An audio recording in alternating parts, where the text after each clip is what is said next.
Welcome back. G'day, guys. We're now going to do Dynamics Worksheet 5. This is the Conservation of Momentum Worksheet number 1, where we're doing momentum conservation problems.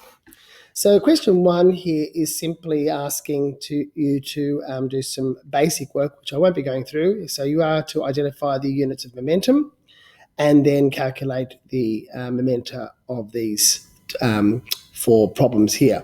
I'm not going to do that because that was done in class the other day. We're now going to go down to question 2 and do an explosive momentum problem. Okay, let's get rid of that position up there. Okay, so question 1 has a gun which has a 0.4 kilogram mass and it's firing a bullet which is 20 gram, and the bullet is fired from the gun, and as a result the gun will recoil. So the bullet goes forward at 120 meters per second. Okay, and we have already discussed why there is this recoil of the gun here. This recoil happens because the momentum at the beginning is 0.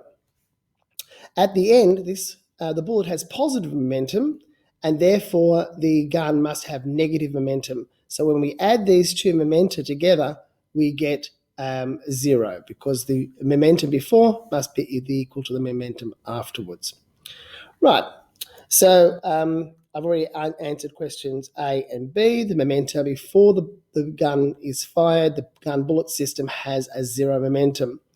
So let's work out the last two, which is to calculate the forward momentum of the bullet and the backward momentum of the gun, and then the backward velocity of the gun.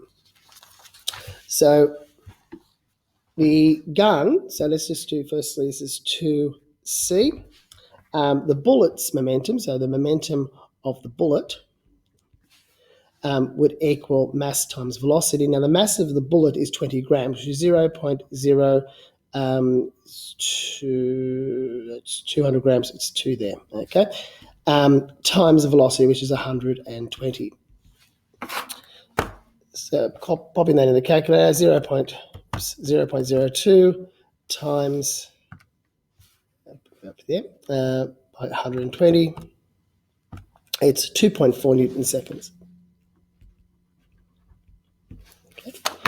Now that means that the bullet has a forward momentum of 2.4 Newton seconds. So the gun must have a negative 2.4 Newton seconds, because remember the sum of these two momentums has to equal 0. So the momentum before must equal the momentum after. So we can now calculate the momentum of the gun, and it must be negative 2.4 Newton seconds. Okay. From that, we can now work out the velocity of the gun. So D, the mass times velocity of the gun, must equal negative 2.4. Now the mass of the gun is 0.4, and V is what we're trying to find. Solving that equals minus 2.4 on 0.4. So 2.4 divided by 0.4, 6, I should have just done that in my head. So it's negative 6 meters per second. Okay. Rightio. So notice we didn't put a negative V over here because we are not going to try and preempt any mathematics. We just want to say find the velocity. If it's a negative velocity, we know it moves in the backward. Okay. Rightio. So now let's do a inelastic collision, which is question 3. Now, question 3 has a truck which is 8,000 kilograms, which is 8 tonne, travelling west at 10 metres per second, and it collides head-on with a 1.2 tonne truck a 1.2 tonne car travelling at 50 kilometres per hour towards the east. The convention will be that we will always choose the east, or this direction here going to the right, as positive. It makes more sense always to use the direction of our number line. So we'll be allocating positives and negative velocities in that manner. After the collision, the two vehicles join entangled together, so they become one mass, okay, and then they travel one direction, either this way as one or that way as one. We don't know yet, and that's the whole point of this question. And we are asked to make sure that we treat east as positive. Okay, so what we have to do is calculate the momentum of the car and the truck separately before, then after, and then state momenta of the car and truck system after, and then calculate the velocity of the entangled vehicles. Okay, right, so let's do those 4 questions there. So this is question 3A. And the first one is to calculate the momentum of the car and truck separately. So the momentum of the car would be mass times velocity, and its mass is 1.2 tons, so it's 1,200 kilograms multiplied by 50 kilometers per hour. Now, 50 kilometers per hour equals, now, remember the quick way of doing that is multiply it by 5/18, and that is 13.9 meters per second. It's actually 13.8 repeater. I will use this one over here in a few more moments.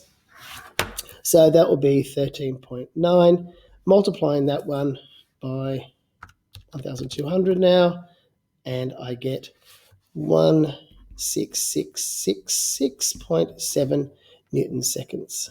Now that's a positive value because this is going towards the east, okay, because this velocity here is a positive value.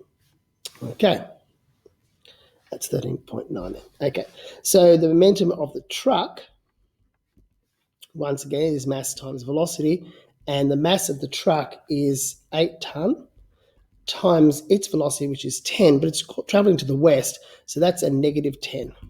So that's negative 80,000 Newton seconds. So what is my initial total momentum? My momentum initial would be the sum of these two values. So it will be 16,666.7 plus negative 80,000. So large values. Okay, so that's going to be minus 80,000 from that. So it becomes negative 63333.3 repeater. I think that's right. I've got 4 threes. 4 threes, yes. Newton seconds. So that's A, and this is B in our question set. Okay. The next thing we're asked to do is to state the final the momentum of the system after the collision. Well, we know that the final momentum must equal the initial momentum. Okay, so C is just going to be the repeat of this number here. Moving on to D now, we are asked to find the the velocity of the mass, of the tangled mass.